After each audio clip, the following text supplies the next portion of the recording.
जय श्री राधे मित्रों, बहुत स्वागत है आपका न्यूज 24 के यूट्यूब चैनल और फेसबुक पेज पर। मैं हूं हरि गोपाल शर्मा। मित्रों, आज के टॉपिक में बात करेंगे कि पितृपक्ष क्या है। पितृपक्ष में हमें पितरों की पूजा, श्राद्ध कर्म, पिंडदान, तर्पण किस तरह करना चाहिए। पितृपक्ष में शुभ कार्य क्यों नहीं किए जाते हैं। साथ ही आज आपको एक एपिसोड में बताएंगे कि किस एक उपाय से आपके 7 पीढ़ी के पितृजनों का आशीष, उनकी कृपा आपको प्राप्त होगी। तो आइए शुरू करते हैं अपना विशेष प्रोग्राम पितृदेवो भव। मित्रों, जैसा कि इस प्रोग्राम का नाम है पितृदेवो भव, यानी पितरों को शास्त्रों में देवताओं के समान संज्ञा दी गई। हमारे पूर्वज, जिनकी वजह से हमारा जीवन है, उनकी पूजा करने के लिए शास्त्रों में 16 दिन पितृपक्ष के कहे जाते हैं। आश्विन मास का कृष्ण पक्ष जो है वो पितृपक्ष कहा जाता है। पितृपक्ष की शुरुआत भाद्रपद मास की पूर्णिमा तिथि से होगी। 2 सितंबर से लेकर के 17 सितंबर तक पितृपक्ष चलेगा।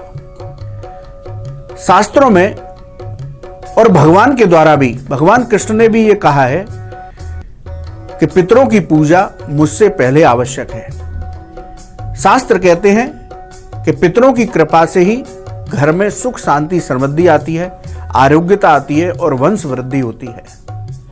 इसीलिए कोई भी शुभ कार्य घर में किया जाता है तो देवताओं की पूजा से पहले पितरों की पूजा की जाती है। नांदी मुख, श्राद्ध कर्म, तर्पण, पिंडदान किया जाता है। शास्त्र कहते हैं यदि पितृ खुश होते हैं तो वो अपना आशीष देते हैं, जिससे कि घर में आरोग्यता की वृद्धि होती है, वंश वृद्धि होती है, धन वृद्धि होती है। यदि आपके जीवन में पितृ दोष है तो उसको इन्हीं बातों से पहचाना जा सकता है कि घर में अनावश्यक बीमारियां लगी रहती हैं, अनावश्यक चीजों पर धन खर्च होता है और आपकी जो चल अचल संपत्ति है उसका भी धीरे धीरे क्षय होने लगता है। इसका मतलब कि आपके पितृ संतुष्ट नहीं है।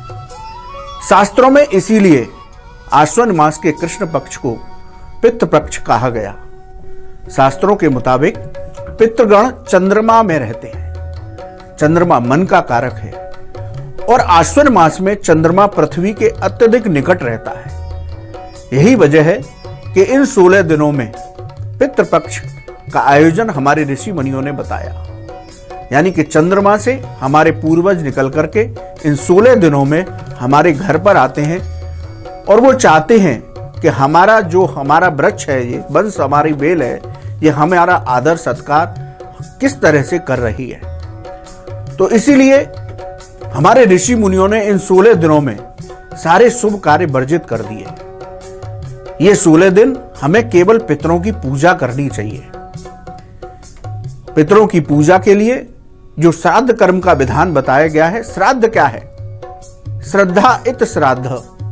अपने पूर्वजों के प्रति हमें कृतज्ञता व्यक्त करने के ये 16 दिन है कि आपकी कृपा से हमें ये जीवन मिला, आपकी कृपा से हमारे घर में सुख शांति है, आपकी कृपा से धन वृद्धि हो रही है।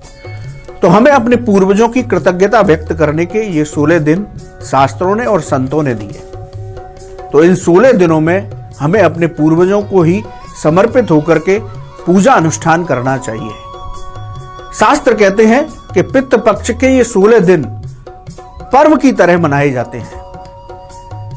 जिस तिथि में हमारे जिस पूर्वज का देहांत हुआ है उस दिन उस तिथि में उसका श्राद्ध करना चाहिए। जैसे पूर्णिमा तिथि को यदि आपके किसी पूर्वज का श्राद्ध हुआ है, पितृ का देहावसान हुआ है, तो उनका श्राद्ध पूर्णिमा तिथि के दिन करना चाहिए।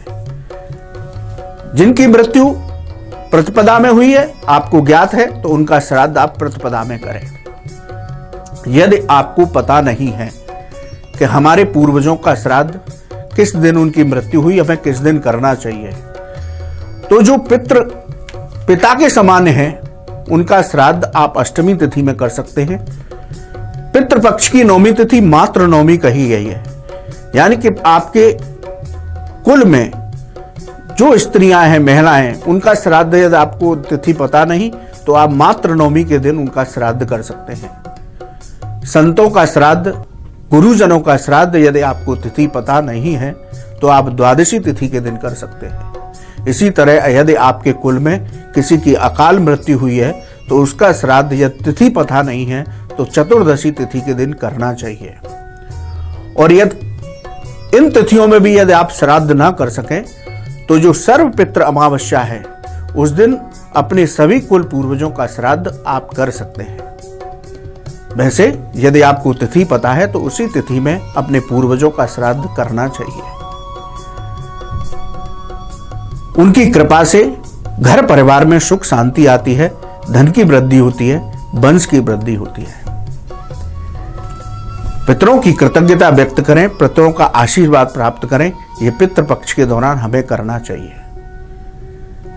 अब वो एक विशेष उपाय आपको बता रहे हैं जिसको करने से आपको 7 पीढ़ी के पूर्वजों का आशीष प्राप्त होगा।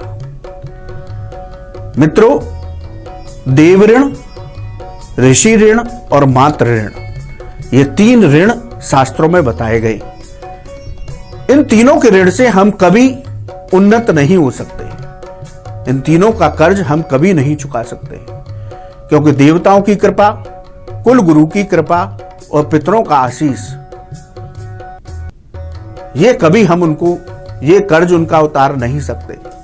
लेकिन हम पितृपक्ष के दौरान उनका श्राद्ध कर्म, तर्पण और पिंडदान करके हम उनको कृतज्ञता व्यक्त कर सकते हैं, उनका आशीष प्राप्त कर सकते हैं। शास्त्र कहते हैं कि हमें 7 पीढ़ी के पूर्वजों का श्राद्ध कर्म करना चाहिए, लेकिन हमें 7 पीढ़ी के पूर्वजों के श्राद्ध के बारे में, तिथि के बारे में पता नहीं होता। इसलिए शास्त्रों में एक विधान बताया गया जिसको पितृपक्ष के 16 दिन करने से आपको 7 पीढ़ी के पूर्वजों का पूजा का फल, उनकी कृपा मिल सकती है। वो उपाय क्या है कि आपके घर में हर दिन जब भोजन बनता है तो भोजन में सबसे पहले आप गाय की रोटी बनाते हैं। गाय की रोटी के साथ आप 4 रोटियां बनाइए या 4 पराठे बनाइए। उस पर जो सब्जी बनी है या दाल बनी है उसको रखिए।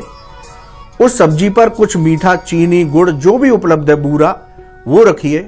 एक प्लेट में इन 4 रोटियों को रखने के बाद एक गिलास में जल ले लीजिए और अपने मंदिर के आगे बैठ करके अपने पूर्वजों का ध्यान करिए कि मेरे ज्ञात अज्ञात पूर्वज जिनका आज कोई श्राद्ध है तो मैं उनके लिए ये अर्पित करता हूं।